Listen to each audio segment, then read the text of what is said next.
Bapak nggak punya uang kalau kamu mau lanjutin sekolah SMK. Sawah lagi gagal panen. Adikmu pas bayar SPP. Keuangan keluarga lagi benar-benar sulit, Nak. Bahkan utang Bapak masih menumpuk di koperasi. Bapak nggak bakalan mampu kalau biayain kamu lagi. Kamu nikah aja ya, Nak. Loh, Pak, Siti itu masih 17 tahun. Dan Siti juga masih pengen sekolah jahit. Dulu Siti pernah bilang kan ke Bapak, kalau Siti itu pengen buka usaha sendiri di rumah. Apa Bapak lupa? Dok, dengerin Bapak dulu. Bapak kan belum selesai bicara. Ya, Bu. Maafin bapakmu ya, Nak. Bapak bahkan gak bisa wujudin cita-citamu itu. Anak Pak Tono dari desa sebelah, namanya Mas Heri, lagi cari istri. Dia cuma buruh pabrik, tapi Bapak yakin dia bakalan bisa nyukupin kebutuhanmu sehari-hari. Maafin Bapak sama ibumu ya, Nak. Baik, Pak. Kalau itu menurut Bapak dan Ibu adalah pilihan terbaik untuk Siti, maka Siti akan melakukannya, Pak.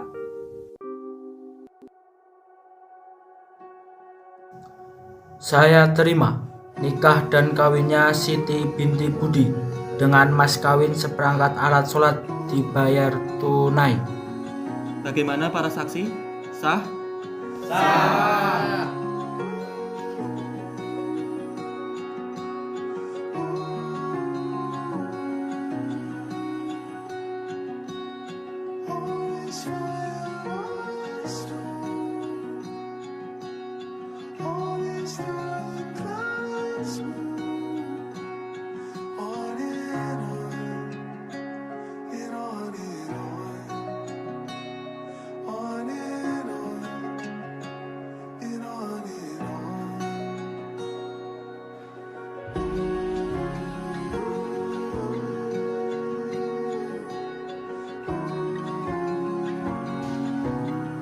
Mas, Alhamdulillah Mas, aku hamil.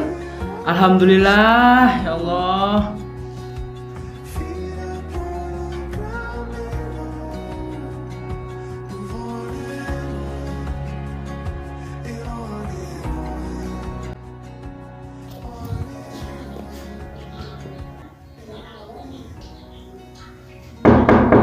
Assalamualaikum.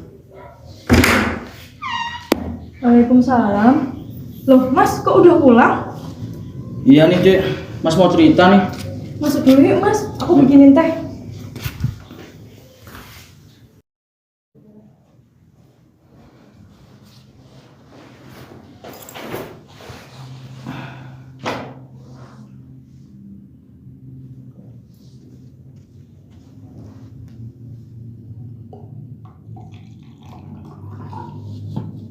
Minum dulu, Mas. Iya. Kamu tadi mau cerita apa, Mas? Gini Dek, Mas baru saja membuat kesalahan besar di perusahaan Mas. Bos Mas marah gak karuan dan Mas dipecat. Innalillahi, Mas. Maafin Mas ya Dek, padahal Mas sudah membela diri, tetapi bos Mas tidak mengingat Mas lagi. Padahal kita juga harus memenuhi kebutuhan bayi kita. Mas bingung. Gak apa-apa, Mas. Kita kan masih punya tabungan sisa pernikahan kita kemarin. Lagian, anak kita kan lagi berumur 1,5 bulan. Siti rasa uang itu cukup untuk memenuhi kebutuhan kita dulu. Ya, makasih pengertiannya ya Dek. Mas usahakan akan cari pekerjaan baru dan bisa untuk memenuhi kebutuhan kita lagi. Iya, Mas. Bismillah ya, Mas. Ya, bismillah.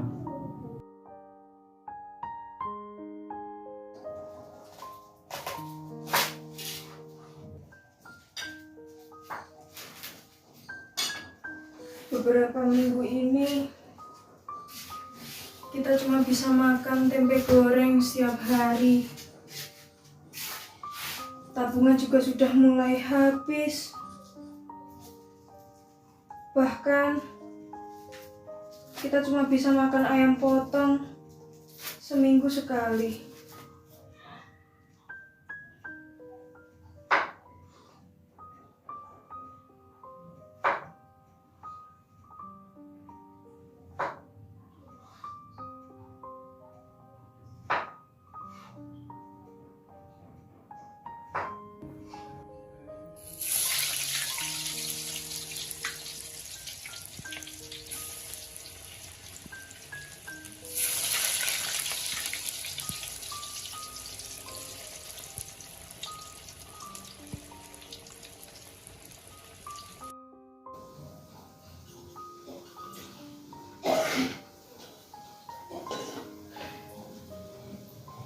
Maaf ya nak, kamu udah gede sekarang, udah 4 bulan. Kamu harus lebih bisa pengertian sama bapak, sama ibu ya nak.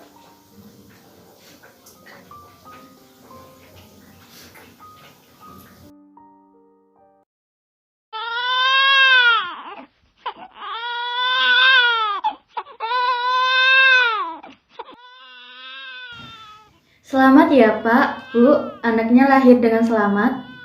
Alhamdulillah. Bapak Heri bisa ikut saya sebentar, biarkan Ibu Siti bersama buah hatinya.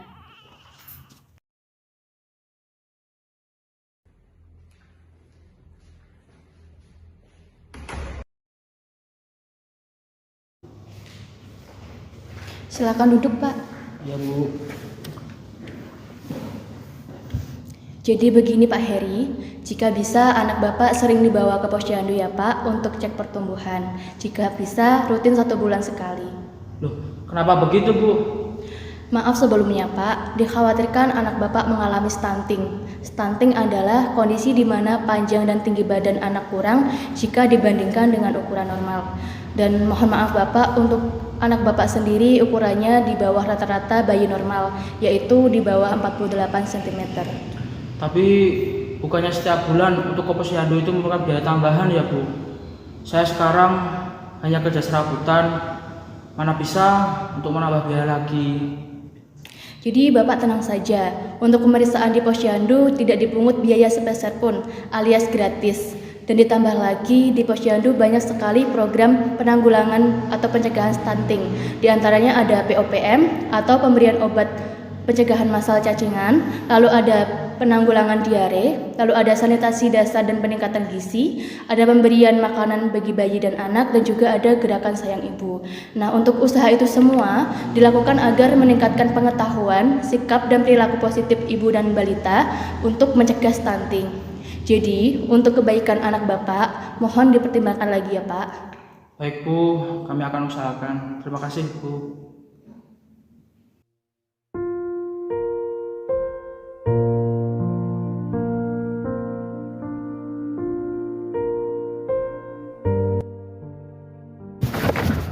Pelan. Assalamualaikum, Mbak Siti. Mbak Siti. Assalamualaikum. Assalamualaikum. Ya ampunan, sampai kayak gini. Baiknya kita terus bawa ke rumah sakit. Mbak Siti. Mbak. Mas Heri, Mbak. Innalillahi, kamu kenapa Mas? Kok bisa sampai kayak gitu? Ini tadi kecelakaan kerja, Mbak. Habis ketimpa mesin kren. Ayo kita terus bawa ke rumah sakit, Mbak. Iya Mas, bentar ya. Anakku aku titipin ke Yutari dulu. Nanti aku menyusul ya Mas. Aduh, cepetan. Ayo.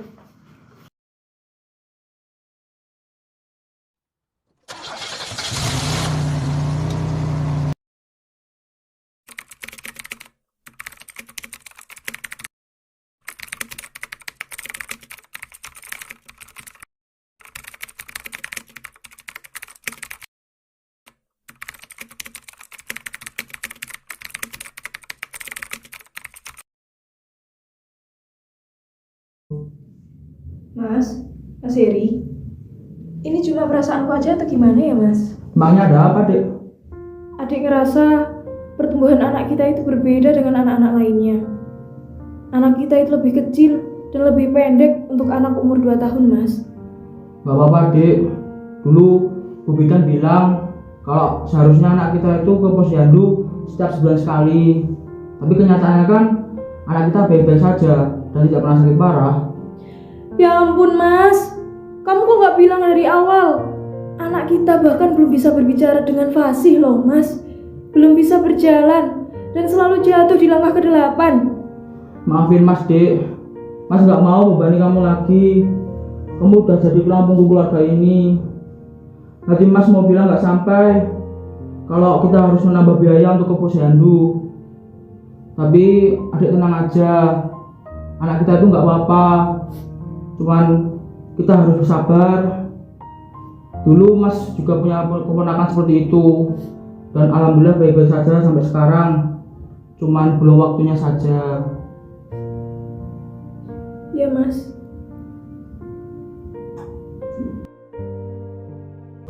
Perkenalkan, nama saya Subati, Kepala Desa Maturetno, Kecamatan Kaligajar. Bahwa akhir-akhir ini sesuai program dari beliau Bapak Bupati Wonosobo, bahwa kita akan bersama-sama mengatasi stunting khususnya di Kabupaten Wonosobo.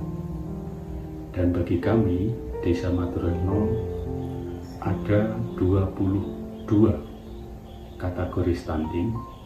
Yang pertama pendek, yang kedua sangat pendek, dengan jumlah 22 hal yang tidak mudah untuk kita atasi.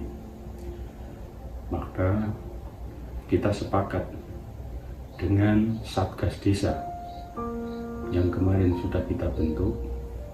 Di antaranya ada tokoh masyarakat, tokoh agama, BPD, perangkat desa, dan juga kader PKK. Untuk itu kemarin kita sudah membentuk bersama-sama untuk mengatasi stunting yang ada di Maturetno.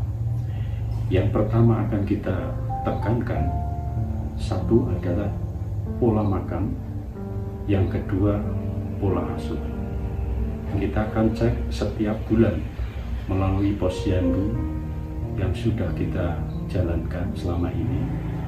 Insya Allah ke depan stunting di tahun 2023 nanti, insya Allah Desa Maturetno bebas stunting.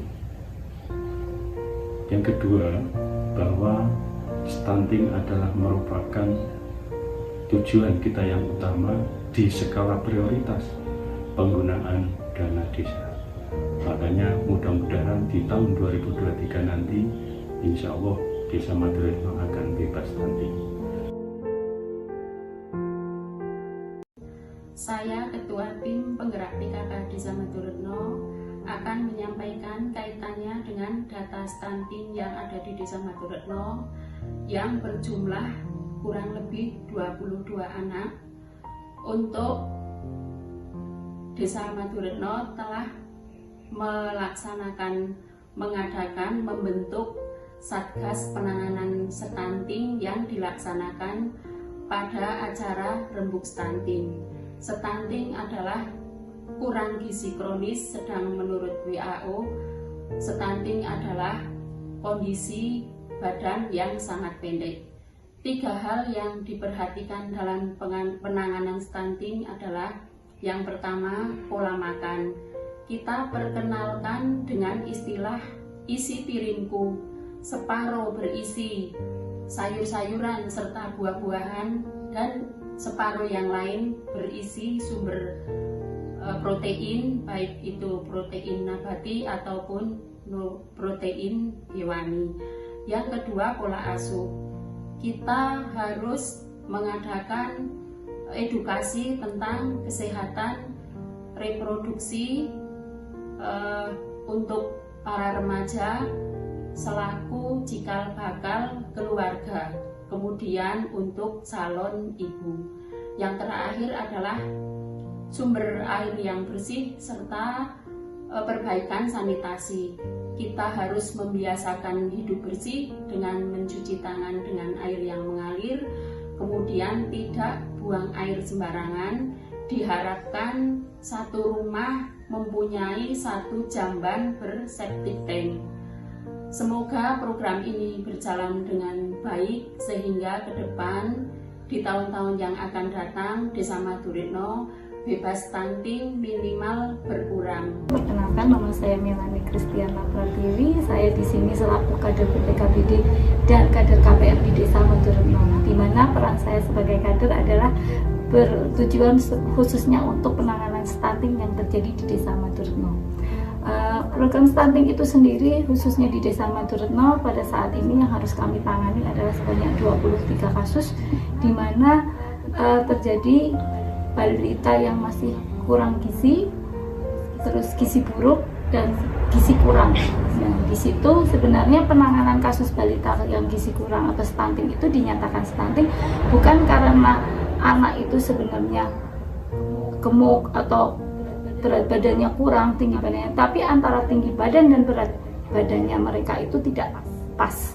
Di sini kasus stunting itu sendiri sebenarnya berawal dari cara pola asuh dan pola asah pada keluarga dan tidak sepengetahuannya pengetahuan umum dari warga itu sendiri bahwa pencegahan stunting itu sebenarnya harus ditangani sejak awal. Awalnya dari mana? Setidaknya itu dari warga itu sendiri, cara remaja atau pernikahan yang pas di remaja itu usianya berapa. Nah, itu adalah kasus yang paling awal mula harus ditangani sebelum kasus stunting itu terjadi. Di sini remaja di Maduretno itu masih banyak yang menikah dini. Usia mereka kurang dari 20 tahun untuk yang perempuan dan 25 tahun untuk yang laki-laki. Dan itu dikarenakan dari pengetahuan atau SDM dari masyarakat Maduretno yang kurang. Mungkin sedikit banyak kita tahu sebenarnya mereka itu mampu. Kadangkala itu juga harus ditangani dengan kenapa di Maduretno itu untuk menghindari pernikahan dini itu diadakan namanya sekolah kejar paket atau wajib belajar 12 tahun itu wajib. Itu salah satu untuk mencegah pernikahan dini yang terjadi di Desa Maduretno. Tapi dari hal ini juga harus diperlakukan sosialisasi. Sosialisasi itu perlu untuk baik untuk pernikahan, bagaimana biar remajanya tidak menikah dini. Jadi untuk menikah itu perlu perencanaan, direncanakan sebaik-baiknya, baik untuk menikah usia matang, terus hamil itu harus matang, kesiapan rahim itu harus matang. Itu semuanya harus diketahui oleh remaja itu sendiri. Bahkan orang tua pun harus wajib mengetahui dan itu semua harus disosialisasikan. Perkenalkan, nama saya Narsih. Saya adalah Ketua Pokja 4 Tim Penggerak PKK Desa Maduretno. Di sini saya akan menyampaikan sedikit perihal tentang stunting. Jangan anggap remeh stunting. Kekurangan pemenuhan gizi yang terjadi bahkan sejak di dalam kandungan menjadi faktor utama penyebab stunting. Berdasarkan data laporan riset kesehatan dasar Riskes atau Riskesda, Kementerian Kesehatan terdapat 30,8% atau 7,3 juta anak di Indonesia mengalami stunting, dengan 19,3% atau 4,6 juta anak pendek dan 11,5% atau 2,6 juta anak sangat pendek. Dampak serius dari kejadian tersebut antara lain adalah 1. Kognitif lemah dan psikomotorik terhambat. Kedua, kesulitan menguasai sains dan berprestasi dalam olahraga. Yang ketiga adalah lebih mudah terkena penyakit degeneratif. Dan yang keempat adalah sumber daya manusia yang berkualitas rendah. Pernikahan dini bukanlah jalan untuk suatu masalah. Karena sebelum menikah, semua orang tua harus memiliki kecakapan ilmu serta kemampuan untuk memenuhi kebutuhan buah hati serta ibu yang mengandung itu sendiri. Ayo cegah stunting dengan penundaan pernikahan dini. Ayo cegah stunting dengan penundaan pernikahan dini. Ayo cegah stunting dengan menunda pernikahan dini. Ayo cegah stunting dengan menunda pernikahan dini. Ayo. Ayo, ayo, Ayo. ayo, ayo, ayo, ayo, Ayo. ayo, Ayo. ayo, ayo, Ayo. Ayo. Ayo. ayo, ayo, Ayo. ayo. Ayo cegah stunting dengan menunda pernikahan dini.